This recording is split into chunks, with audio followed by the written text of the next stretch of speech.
This isn't for everyone.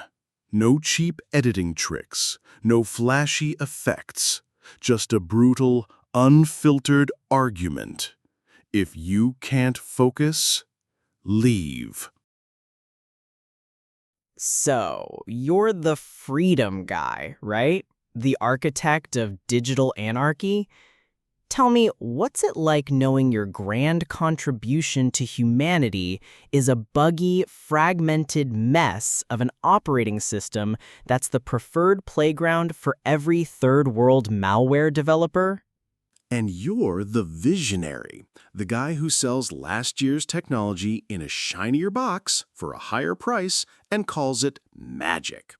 My mess is an ecosystem of choice. Your vision is a digital North Korea, a walled garden for tech-illiterate sheep who get a thrill from paying $1,000 for a phone that still has a notch from 2017. That notch is iconic. It's the signature of a masterpiece. When people see it, they see design, status, a premium experience. When they see your phones, they see a random collection of holes, cheap plastic, and a cracked screen. You talk about choice, but the only thing your users choose daily is which charger they need to borrow because their battery died before lunch. Oh, the battery argument? That's cute, especially coming from the company that knowingly slowed down its old phones to force people into buying new ones. That wasn't a bug, that was a business model. My users can swap their battery, they can add a memory card, they can customize every single pixel on their screen. What can your users customize? The color of the $50 case they have to buy because your masterpiece is made of glass as durable as a fortune cookie? We don't concern ourselves with the vulgar needs of hobbyists. We create seamless experiences.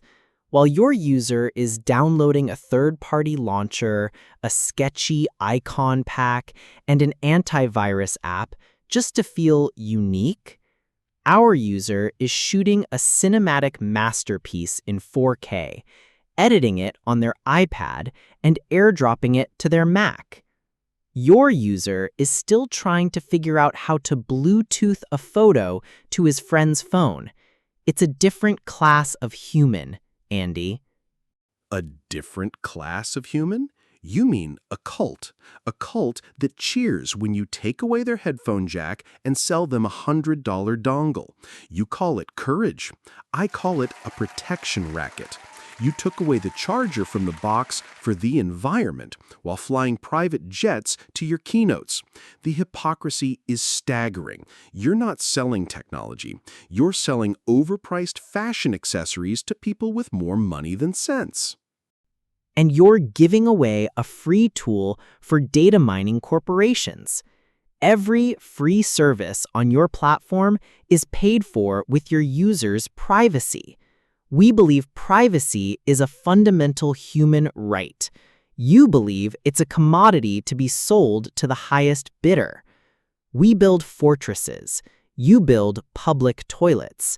There's a reason your app store is a digital sewer, and ours is a curated gallery. A curated gallery that still bans apps for no reason and takes a 30% cut like a mob boss? Give me a break.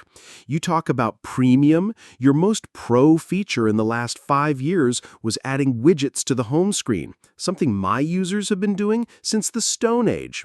You are the king of repackaging old ideas and selling them to people who don't know any better. Quality is not a feature, it's a foundation. We could give you the blueprint to our A17 chip, and your engineers would still find a way to make it overheat while running a calculator. You can have all the features in the world, but without a soul, without a vision, without taste, you're just a cheap, forgettable commodity. And that, Andy, is the fundamental, brutal difference between us.